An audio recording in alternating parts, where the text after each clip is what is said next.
So true or false, the state is either entangled or separable. Number 2, Schmidt rank only makes sense for pure states. 3, partial transpose on Alice is a completely positive map. 4, PPT implies that the state is separable. That's positive under partial transpose. 5, checking if a state has a separable decomposition is NP hard. And in the last one, you have to write or work out, if you don't have a pen, the relation between these two Schmidt vectors. So then we hopefully understand what went on. Okay, I'll give you a minute. Because some people had to use their fingers to do this earlier, so it's what some of the dinosaurs, yeah? Alright, so number 1, a state is either entangled or separable, true or false? It's obviously true. Let's begin. True. Schmidt rank only makes sense for pure states. Louder. True. Raise your hand for true. Raise your hand for false. It is true. Sorry.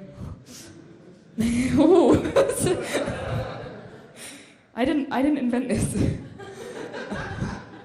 Partial transpose on Alice is a completely positive map. False. How would you check? How do we know if it's completely positive or not? To check, we had this criteria, this Choi-Yamelkovsky isomorphism, where we had, let's see like this, lambda A, and so the identity on Bob, applied to the maximally mixed, or maximally entangled, state. So we would do this. This is a Bell state.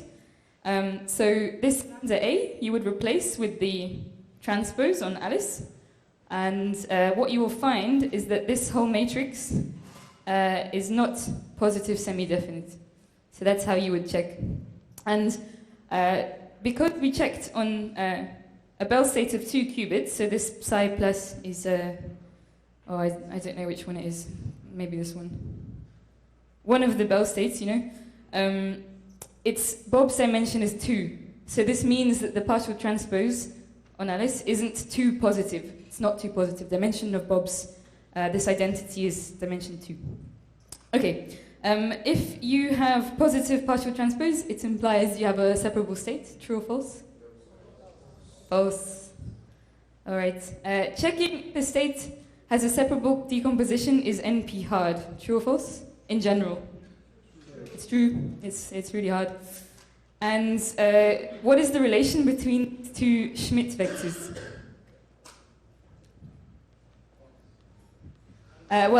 So false. Actually, it's a good answer, right? So it's a troll question because the point is we want to write a majorization relation, so either like this or like this, but the point is you cannot because it doesn't exist. So how do we check? So we check by computing the cumulative sum of the coefficients. So forget the 1 on 12, put that out here. This is 6 and this is 7. Here we have 10, 7 and 2 is 9. 11, 12, and 11, that's okay, right? Okay, so in this case, this is bigger than this, but in this case, 10 is bigger than 9. And we've ordered the vectors top to bottom, so non-decreasing order, so neither vector majorizes the other. So there's no majorization relation. So if this Schmidt vector corresponds to a bipartite pure state on Alice and Bob, there's no way by LOCC to go from one state to another. Okay. The questions don't stop here. Can you remember how to fill in this table with the partial transpose criteria?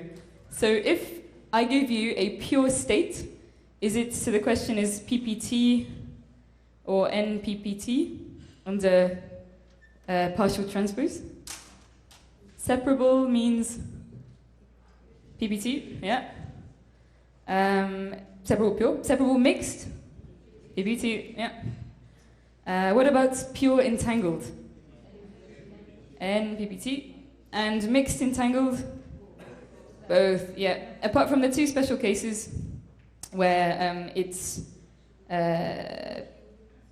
NPPT for 2 qubits, that's right, and a qubit and a qubit. Great. Okay, so we're learning. Oh. The last question, and if you understand this, then you've understood everything so far. So imagine Alice and Bob share a pure entangled state, some pair of particles, psi b. The dimension of Alice's system is 3. The dimension of Bob's system is 24. What is the largest Schmidt rank that their states can have? 3, exactly. So the psi b has to be decomposed as 0 on, well, say in some basis. 0 v1 on Alice, tensor some stuff on Bob, v2 on Alice, tensor some other stuff on Bob, plus some v3 on Alice, tensor the other stuff on Bob. Okay, great. So, Danny gave us a really good description of what an entanglement witness is, and he even showed you how to derive them from relaxations of the relaxation of the problem. So an entanglement witness is an observable that's positive on separable states and negative on some entangled states. So if you get a negative value, you've witnessed entanglement. But there's like a bunch of, if you get something positive, I mean, it could be separable or it could be entangled, but you don't know in general. Okay, so, and on the final point that we did last time was this point about distillability. So we say this state is distillable if you can bring it close to one of the maximally entangled states, using local operations in classical communication. So this state that you're interested in distilling, it may be pure or mixed. So if you have one pure state and you want to bring it close to the maximally entangled Bell state, then the only way to do it by LOCC is if you rotate it. So if it's already a rotation of the Bell state. Because we know from Nielsen majorization theorem that we can only pass to the maximally entangled state is a resource for everything else. So unless you're already some unitary rotation of the resource, then you're not going to get there. So what you can do, if you have this pure state, is you can take many copies of it. So then the idea is that you have many copies between Alice and Bob, say n copies of some kind of entangled state, and we'll define what kind of means later via an entanglement measure. And via LOCC, they get to, if they can get to at least one copy of the Bell state, and then we say that this state is distillable. So Alice and Bob only ever act locally in their separate labs and communicates maybe the outcomes of their experiments. Okay, any questions about that? No. So in 1907, I guess, that says Horodecki cubes. There's like loads of Horodeskis, I think there's like 4 of them, and 3 of them were in this paper for the case of qubit states. So what they showed is that 2-qubit entanglement is always useful. So if you have Alice and Bob that share 2 qubits, if they have a separable state, it's not distillable. Okay, so no matter how many copies of the state you take and try and condense it down to the Bell states, it's never going to work. And that makes sense, right? Because to create entanglements, you need to act across 2 parties non-locally, so to speak. They also show that if the state is entangled, then it's also distillable. This is for 2 qubits. How does that change for higher dimensions? Well, in higher dimensions, it turns out that there exist entangled states that do not allow for quantum communication, because we're doing this LOCC thing, in some sense. And this is called bound entanglement. So you cannot distill the state with LOCC. So you have the separable states in higher dimensions, which are always non-distillable. But then you have this class of entangled states. So this is entangled, and this is entangled. And some of them are not distillable, and some of them are distillable. So the criteria gets a bit more complicated in higher dimensions. And this class of non-distillable entangled states are called bound entangled. Okay. So,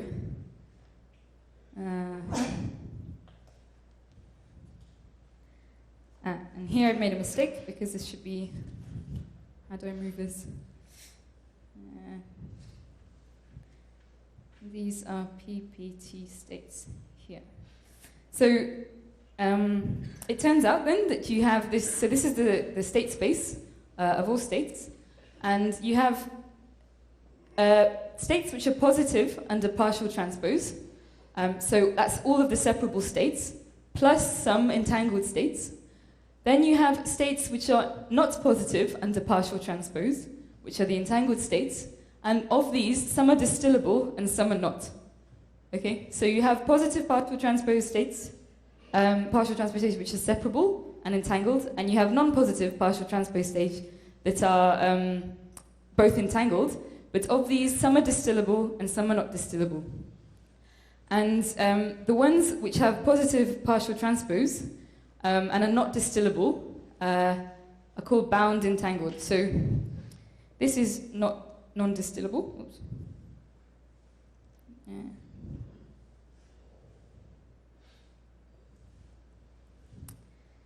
Yeah. This is also non-distillable. Let's get rid of this. Non-distillable. And then you have the set of distillable states. But the point is, we don't even know if this exists. So nobody knows if there is a distillable, not positive partial transpose entangled state. So the question is positive partial transpose the only deciding factor in distillability? And are all non-positive partial transpose states distillable? So in particular, does this orange section thing exist here? And there are some answers to these questions. Okay.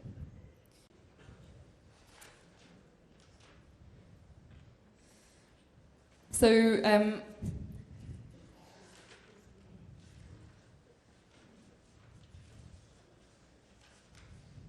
right. So in let's get rid of this. So in particular, for NPT, bound entangled states, one can show that there, for any K, there exists a pseudo K copy undistillable NPPT state. What does this mean? So we say that so a state rho. Okay, so a necessary and sufficient condition for distillability.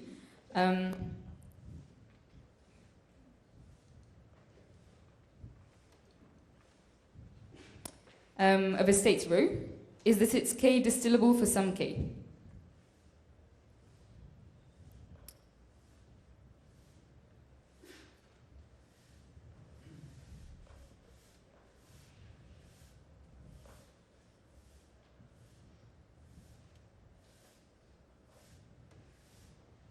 Okay, so this means there exists a K, so some number of copies of your kind of entangled bipartite state, after which you can do some LOCC and get the maximally entangled state out. If that is the case, then we say that the state is distillable. What this result shows is that there exist states. Oh.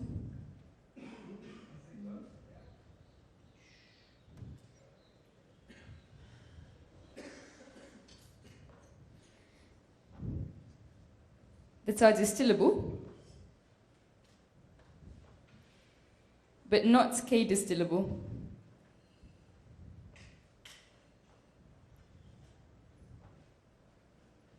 So for some K, so you start with a K, so you pick a number, I don't know, like 23, and for this number, there exist states that are distillable, but not with 23 copies, okay?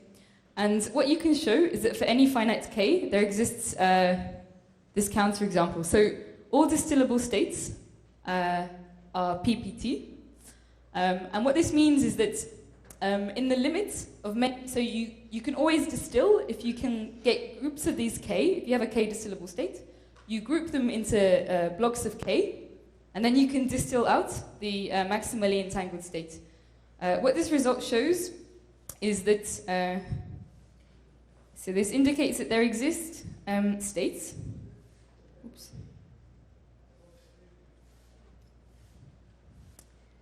that are distillable, and these states are NPPT by definition, but for which arbitrarily large number of copies is required.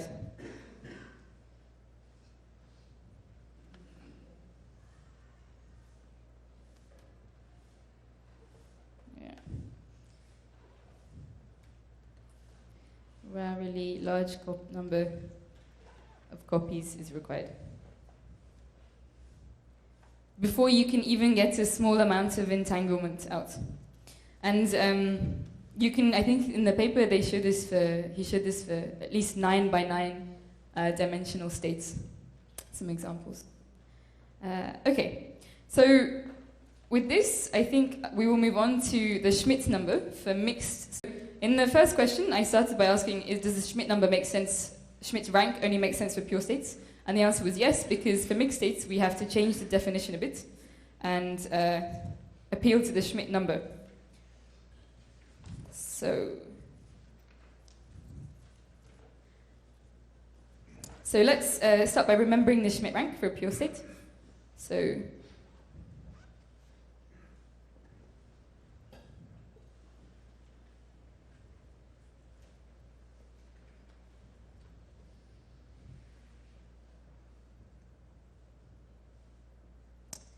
is defined in the following way. So psi AB, and then you sum from lambda I V I of Bob, and these lambdas, the squares of the lambdas, squares of the square roots of the lambdas sum to 1, and the Schmidt number of an operator.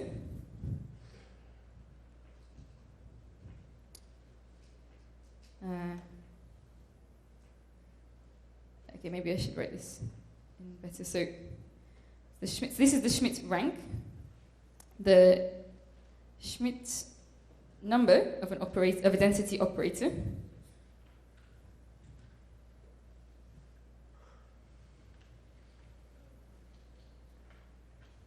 Rho E is the highest Schmidt rank of its decomposition, minimized over all possible decompositions. So it's the highest.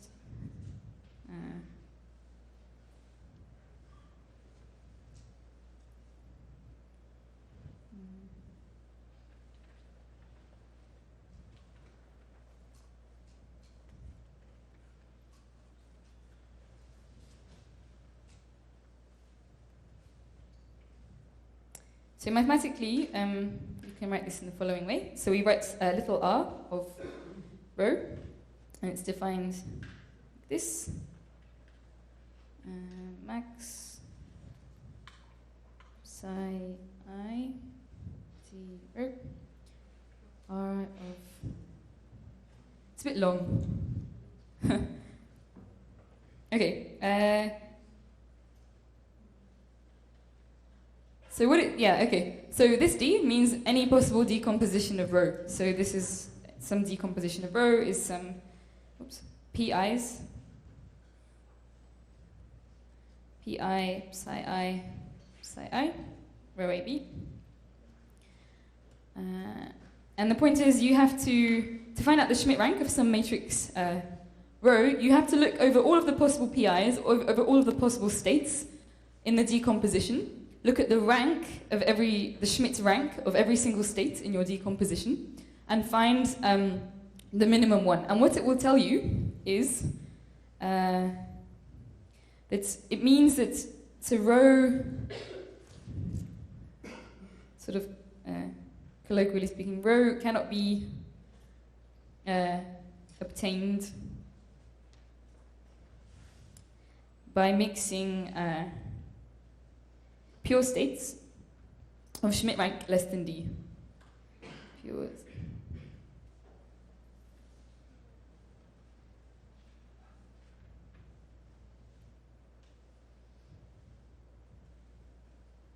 If that's the Schmidt number of your matrix. So the point is that any Schmidt number K, let's call it big K, can be prepared by LOCC.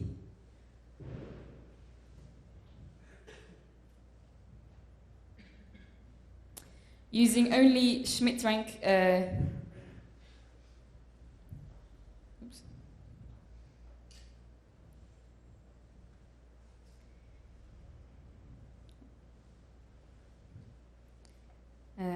I've written here K. I'm not sure why I did that. Okay, I understand. K states as a resource.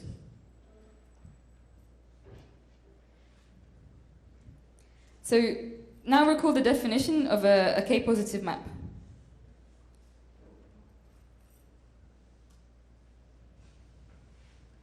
So we just did the partial transpose is not too positive. So now we have to remember what it means to be not completely positive, but to be K-positive. A K-positive map, say just on Alice, is some operator that acts on her density matrices and takes density matrices, and we say that it's K-positive if lambda A tensor identity K being the dimension of Bob space, AB is 0 for all K. All right. This is K positivity, and this is the Schmidt rank. So what are we going to do with the Schmidt rank then? Well, it's on the next slide. Schmidt number, sorry. I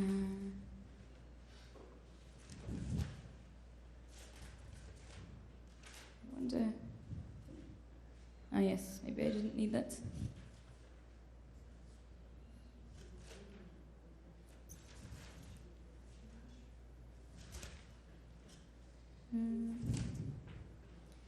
Perhaps I'll go straight to the picture. Yeah, okay. So the Schmidt number, then, is like a witness for entanglement.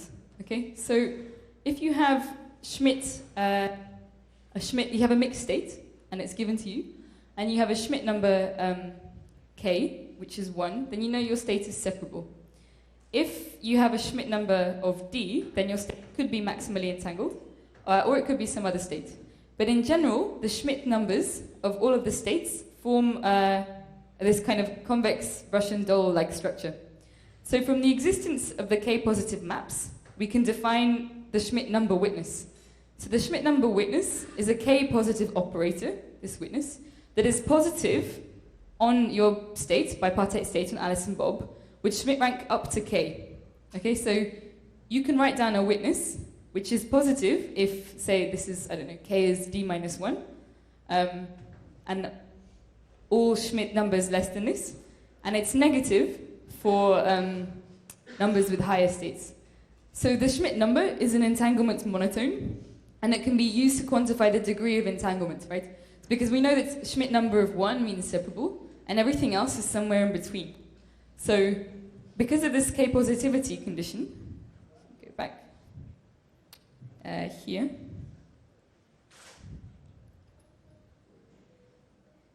if you have this bipartite state with a with this Schmidt number of K, let's say, you know that you can construct a entanglement witness that will tell you if the state is entangled or not up to that number.